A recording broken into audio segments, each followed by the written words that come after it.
डेलालियो यहाँ एकमात्र ऐसा व्यक्ति है जो मुझसे नफरत नहीं करता। वह अब भी अपना ज्यादातर समय मेरे सामने डर के मारे सहमे रहने में बिताता है, लेकिन फिर भी उसे मेरे पद को उखाड़ फेंकने में कोई दिलचस्पी नहीं है। मैं यह महसूस कर सकता हूं, हालांकि मैं इसे समझ नहीं पाता। संभवतः वह इस इमारत में अकेला ऐसा व्यक्ति है जो इस बात से प्रसन्न है कि मैं मरा नहीं। जैसे ही मैं अपना दरवाजा खोलता हूं, आगे बढ़ते सैनिकों को रोकने के लिए मैं एक हाथ उठाता हूं, अपने माथे से हल्का पसीना पोंछते हुए। अपनी उंगलियों को कांपने से रोकने में मुझे अत्यधिक एकाग्रता लगती है, लेकिन मैं खुद को एक क्षण की भी कमजोरी की अनुमति नहीं दूंगा। ये लोग मेरी सुरक्षा को लेकर चिंतित नहीं हैं। वे केवल इस तमाशे को और करीब से देखना चाहते हैं जो मैं बन चुका हूं। वे मेरी बिखरती हुई मानसिकता की पहली झलक देखना चाहते हैं, लेकिन मुझे किसी की जिज्ञासा का केंद्र बनने की कोई इच्छा नहीं। मेरा काम है नेतृत्व करना। मुझे गोली लगी है, ये घातक नहीं होगी।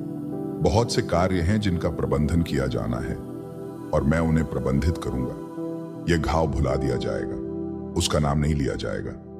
मेरी उंगलियां बार बार मुट्ठी बनाती और खोलती हैं जब मैं एल रूम की ओर बढ़ता हूं।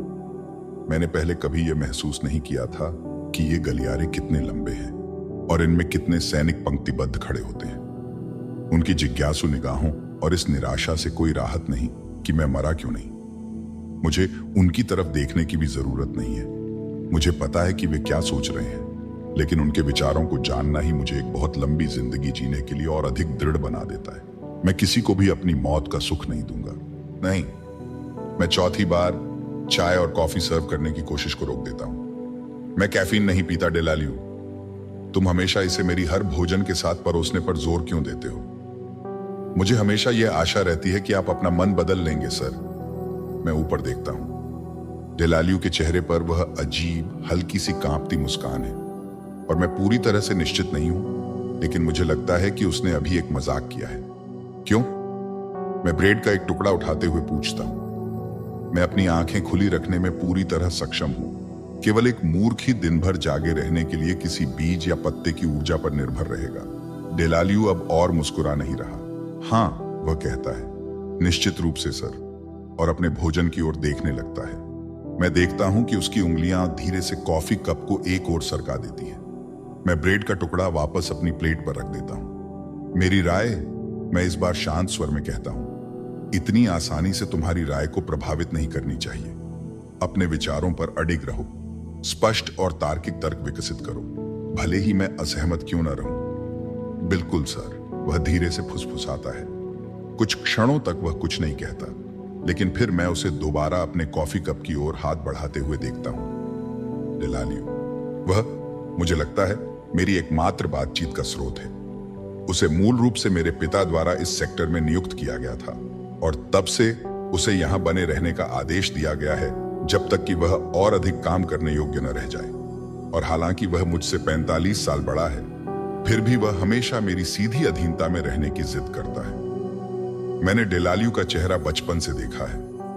मैं उसे हमारे घर में घूमते हुए देखता था, उन असंख्य बैठकों में भाग लेते हुए जो रीएस्टैब्लिशमेंट के पूरी तरह नियंत्रण लेने से पहले के वर्षों में हुआ करती थी। मेरे घर में अंतहीन बैठकों की भरमार थी। मेरा पिता हमेशा योजनाएं बनाता था, चर्चाओं का नेतृत्व करता था और उन फुसफुसाती हुई बातों में शामिल होता था जिनमें मुझे कभी हिस्सा लेने की अनुमति नहीं थी। उन बैठकों में शामिल पुरुष ही आज इस दुनिया पर राज कर रहे हैं। तो जब मैं डेलालियो को देखता हूं तो मैं यह सोचने से खुद को नहीं रोक पाता कि उसने कभी अधिक पाने की इच्छा क्यों नहीं की। वह इस शासन का हिस्सा शुरू से था, फिर भी किसी तरह ऐसा लगता है कि वह उसी रूप में मरने के लिए संतुष्ट है जिस रूप में वह अभी है। मैं उसे बोलने के अवसर देता हूं, फिर भी वह विनम्र बने रहना चुनता है। मैं उसे उच्च वेतन के साथ पदोन्नति की पेशकश करता हूं, फिर भी वह इनकार कर देता है। और जबकि मैं उसकी निष्ठा की सराहना करता हूं, उसका यह समर्पण मुझे असहज करता है। ऐसा लगता है कि वह अपने पास मौजूद चीजों से अधिक कुछ नहीं चाहता। मुझे उस पर भरोसा नहीं करना चाहिए और फिर भी मैं करता हूं। लेकिन संबंधों की कमी के कारण मैं अपना मानसिक संतुलन खोने लगा हूं। मैं अपने सैनिकों के साथ केवल एक ठंडी औपचारिक दूरी ही बनाए रख सकता हूं, न केवल इसलिए कि वे सभी मुझे मरते हुए देखना चाहते हैं, बल्कि इसलिए भी कि एक नेता के रूप में मेरा कर्तव्य है कि मैं निष्पक्ष निर्णय लूं। मैंने खुद को एकांत के जीवन की सजा दे दी है। एक ऐसा जीवन जहां मेरे बराबर कोई नहीं है, जहां मेरे विचारों से टकराने वाला कोई और मस्तिष्क नहीं है। मैंने खुद को एक ऐसा नेता बनाने की कोशिश की जिससे सभी डरे, और मैं सफल हुआ हूं। अब कोई मेरी सत्ता पर सवाल नहीं उठाएगा, कोई मेरे विरुद्ध तर्क नहीं देगा, कोई मुझसे बात नहीं करेगा, सिवाय इसके कि मैं सेक्टर 45 का मुख्य कमांडर और शासक हूं। मित्रता, यह मेरे लिए कभी अस्तित्व में नहीं रही, न बचपन में और न ही अब, सिवाय 1 महीने पहले मुझे इस नियम का एक अपवाद मिला। अब तक सिर्फ एक ही व्यक्ति रहा है जिसने मेरी आंखों में सीधे देखा है। एक ऐसा व्यक्ति जिसने मुझसे बिना किसी झिझक के बात की, जिसने मेरे सामने गुस्सा और असली खालिस भावनाएं दिखाने से डर महसूस नहीं किया। एकमात्र व्यक्ति जिसने कभी मुझे चुनौती देने की हिम्मत की, जो मुझ पर चिल्लाने की हिम्मत कर सका। मैं अपनी आंखें कसकर बंद कर लेता हूं। आज के दिन शायद 10वीं बार मेरी मुट्ठी कांटे के चारों ओर कस जाती है, फिर मैं उसे मेज पर छोड़ देता हूं। मेरा बाजू फिर से धड़कने लगा है। मैं अपनी जेब में रखी गोलियों की शीशी निकालता हूं। आपको 24 घंटे में 8 से अधिक गोलियां नहीं लेनी चाहिए सर। मैं ढक्कन खोलता हूं और 3 और गोलियां अपने मुंह में डाल लेता हूं। काश मेरे हाथ कांपना बंद कर दें। मेरी मांसपेशियां बहुत अधिक कस गई हैं, तनाव से भरी हुई, खींच दी गई, हद से ज्यादा। मैं गोलियों के घुलने का इंतजार नहीं करता। मैं उन्हें अपने दांतों से चबाकर तोड़ देता हूं, उनकी कड़वी धातु जैसी स्वाद को महसूस करते हुए। इस घिनौने धात्विक स्वाद में कुछ ऐसा है जो मुझे एकाग्र रहने में मदद करता है। मुझे केंट के बारे में बताओ। डेलालियो अपने कॉफी के कप को गिरा देता है। डाइनिंग सहायक पहले ही मेरी मांग पर कमरा छोड़ चुके हैं। डेलालियो को अब कोई सहायता नहीं मिलती जब वह गिरी हुई कॉफी की सफाई करने के लिए घबराकर इधर उधर हाथ बढ़ाता है। मैं अपनी कुर्सी पर पीछे झुक जाता हूं, दीवार की ओर देखता हूं, जहां ठीक उसके पीछे मैं अपने आज के खोए हुए मिनटों का हिसाब लगा रहा हूं। कॉफी छोड़ दो। हाँ बिल्कुल, माफ कीजिए सर, रुको। डेलालियो गीले नैपकिन गिरा देता है। उसके हाथ हवा में ठहर जाते हैं, उसकी प्लेट के ऊपर जमे हुए। बोलो। मैं देखता हूं जैसे ही उसका गला हिलता है, वह घूंट भरकर बोलने की हिम्मत जुटाता है। हमें नहीं पता सर, वह धीरे से कहता है। वह इमारत ढूंढ पाना या उसमें घुस पाना नामुमकिन होना चाहिए था। वह जंग लगी थी, बोल्ट से बंद थी। लेकिन जब हमने उसे पाया तो दरवाजा पूरी तरह नष्ट हो चुका था, और हमें समझ नहीं आया कि उन्होंने ये कैसे किया। मैं सीधा बैठ जाता हूं। क्या मतलब है नष्ट हो चुका था? वह अपना सिर हिलाता है। यह बहुत अजीब था सर। दरवाजा ऐसे कुचला हुआ था जैसे किसी जानवर ने उसे अपने पंजों से फाड़ दिया हो। दरवाजे के बीचों बीच एक विशाल असमान छेद था। मैं झटके से खड़ा हो जाता हूं, बहुत तेज। मुझे मेज को पकड़ना पड़ता है ताकि मैं खुद को संभाल सकूं। मेरी सांसें तेज चलने लगती हैं, इस ख्याल से, इस संभावना से कि वहां क्या हुआ होगा, और मैं खुद को रोक नहीं पाता। मैं एक बार फिर उसके नाम को अपनी स्मृतियों में गूंजने देता हूं, क्योंकि मुझे पता है कि यह जरूर वही रही होगी। उसने कुछ अविश्वसनीय किया होगा, और मैं वहां नहीं था इसे देखने के लिए। ट्रांसपोर्ट तैयार करो, मैं उसे हुक्म देता हूं। मैं ठीक 10 मिनट में तुमसे क्वाड्रेंट में मिलूंगा सर। लेकिन मैं पहले ही दरवाजे से बाहर निकल चुका हूं। बीच से पंजों से फाड़ दिया गया, ठीक किसी जानवर की तरह। यह सच है। किसी अनजान पर्यवेक्षक के लिए यही एकमात्र स्पष्टीकरण हो सकता था, लेकिन फिर भी यह कोई मायने नहीं रखता। कोई भी जीवित प्राणी इतने इंच मोटी सुदृढ़ इस्पात की परतों को अपने पंजों से नहीं फाड़ सकता बिना अपनी ही भुजाओं को काट डालने के। और वह कोई जानवर नहीं है, वह एक मुलायम मगर घातक जीव है, दयालु, शर्मीली और डरावनी। वह पूरी तरह नियंत्रण से बाहर है, और उसे यह भी नहीं पता कि वह किस काबिल है। और भले ही वह मुझसे नफरत करती हो, मैं उसके प्रति आकर्षित हुए बिना नहीं रह सकता। मैं उसकी बनावटी मासूमियत से मोहित हूं, उसकी अनजाने में प्रयोग की गई शक्ति से ईर्ष्या तक करता हूं। मैं उसकी दुनिया का हिस्सा बनना चाहता हूं। मैं जानना चाहता हूं कि उसके मन में रहना कैसा लगता है, कि वह जो महसूस करती है वह कैसा होता है। यह एक भारी बोझ लगता है। और अब वह कहीं बाहर खुली दुनिया में है। क्या ही शानदार तबाही होगी। मैं अपनी उंगलियां छेद के नुकीले किनारों पर फेरता हूं, संभल कर, ताकि खुद को चोट न लगे। इसमें कोई डिजाइन नहीं है, कोई पूर्व योजना नहीं, सिर्फ एक व्याकुल उन्माद जो इस दरवाजे के अराजक टुकड़े टुकड़े हो जाने में स्पष्ट रूप से झलक रहा है। मैं सोचने पर मजबूर हो जाता हूं, क्या उसे पता था कि वह क्या कर रही थी जब यह हुआ, या फिर यह उसके लिए भी उतना ही अप्रत्याशित था जितना उस दिन जब उसने उस कंक्रीट की दीवार को तोड़कर मुझ तक पहुंचने का रास्ता बना लिया था। मुझे हंसी दबानी पड़ती है।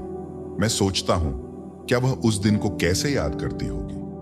अब तक जितने भी सैनिक मेरे साथ काम कर चुके हैं, वे हमेशा किसी सिमुलेशन में पूरी तैयारी के साथ प्रवेश करते हैं, लेकिन मैंने जानबूझकर उससे यह जानकारी छुपाई थी। मैं चाहता था कि यह अनुभव बिल्कुल शुद्ध रहे। मैंने उम्मीद की थी कि इसकी सादगी और वास्तविकता इसे और भी प्रामाणिक बनाएगी। सबसे ज्यादा मैं चाहता था कि उसे अपने असली स्वरूप को खोजने का मौका मिले, अपनी शक्ति को एक सुरक्षित स्थान में आजमाने का अवसर। और उसके अतीत को देखते हुए मैं जानता था कि एक बच्चा सबसे उपयुक्त ट्रिगर होगा, लेकिन मैं कभी कल्पना भी नहीं कर सकता था कि परिणाम इतने क्रांतिकारी होंगे। उसका प्रदर्शन मेरी उम्मीदों से भी कहीं अधिक था, और जब मैं इस घटना के प्रभावों पर उससे चर्चा करना चाहता था, तब तक वह अपनी भागने की योजना बना चुकी थी। मेरी मुस्कान लड़खड़ा जाती है। क्या आप अंदर जाना चाहेंगे सर? डेलालियो की आवाज मुझे वर्तमान में वापस खींच लाती है। अंदर ज्यादा कुछ देखने लायक नहीं है, लेकिन यह गौर करने योग्य है कि यह छेद ठीक इतना बड़ा है कि कोई आसानी से इसमें से होकर निकल सके। यह स्पष्ट है सर कि मकसद क्या था। मैं सिर हिलाता हूं, लेकिन मेरा ध्यान कहीं और है। मेरी आंखें ध्यानपूर्वक छेद के आयामों का अवलोकन कर रही हैं। मैं कल्पना करने की कोशिश करता हूं कि उसके लिए यह अनुभव कैसा रहा होगा, यहां होना, इस दरवाजे को पार करने की कोशिश करना। मैं इससे जुड़ी हर बात उससे पूछना चाहता हूं। मेरा दिल अचानक कसकर मरोड़ खाता है। मैं एक बार फिर याद करता हूं कि अब वह मेरे साथ नहीं है। वह अब बेस पर नहीं रहती। यह मेरी गलती है कि वह चली गई। मैंने खुद को यह मानने की अनुमति दे दी कि वह आखिरकार ठीक हो रही थी, और इसने मेरे निर्णय को प्रभावित किया। मुझे ज्यादा सतर्क रहना चाहिए था, अपनी सेना पर ध्यान देना चाहिए था। मैं अपने उद्देश्य से भटक गया, अपने बड़े लक्ष्य को भूल गया। जिस कारण से मैंने उसे बेस पर बुलाया था, वही कारण मैंने अपनी मूर्खता और लापरवाही में खो दिया। लेकिन सच्चाई यह है कि मेरा ध्यान बंट गया था उससे। जब वह पहली बार आई थी, वह इतनी जिद्दी और बचकानी थी, लेकिन जैसे जैसे हफ्ते बीते वह ठहरने लगी थी। मुझे ऐसा महसूस होने लगा था कि वह अब कम बेचैन है, कम डरी हुई है। मुझे बार बार खुद को याद दिलाना पड़ता है कि उसके ये सुधार मुझसे जुड़े नहीं थे। ये सुधार केंट की वजह से थे। एक ऐसा विश्वासघात जो किसी भी तरह से असंभव लगता है कि वह मुझे छोड़कर एक ऐसे यांत्रिक, संवेदनहीन मूर्ख के पास चली गई। केंट के विचार इतने खोखले हैं, इतने अर्थहीन। उससे बात करना ऐसा है जैसे किसी डेस्क लैंप से संवाद करना। मैं समझ नहीं पाता कि उसने उसमें क्या देखा होगा। क्या वह केवल भागने का एक जरिया था? उसे अब तक यह समझ नहीं आया है कि आम लोगों की दुनिया में उसका कोई भविष्य नहीं है। वह उन लोगों के बीच नहीं रह सकती जो उसे कभी समझ नहीं पाएंगे, और मुझे उसे वापस लाना ही होगा। मुझे तभी एहसास होता है कि मैंने यह आखिरी बात जोर से कह दी थी जब डेलालियो बोलता है, हमने पूरे सेक्टर में अपने सैनिकों को भेज दिया है ताकि उसे ढूंढा जा सके। वह कहता है, और हमने पड़ोसी सेक्टरों को भी सतर्क कर दिया है, कहीं ऐसा ना हो कि वे सीमा पार। क्या? मैं अचानक घूम जाता हूं। मेरी आवाज एक ठंडी, खतरनाक फुसफुसाहट बन जाती है। तुमने अभी क्या कहा? डेलालियो का चेहरा सफेद पड़ जाता है। मैं सिर्फ एक रात के लिए बेहोश था, और तुमने पहले ही दूसरे सेक्टरों को इस संकट की सूचना भेज दी। मुझे लगा कि आप उन्हें खोजना चाहेंगे सर, और मैंने सोचा अगर वे कहीं और शरण लेने की कोशिश करें। मैं एक पल के लिए गहरी सांस लेता हूं, अपने गुस्से को काबू में करने की कोशिश करता हूं। मुझे माफ करें सर, मुझे लगा कि यह सबसे सुरक्षित तरीका होगा।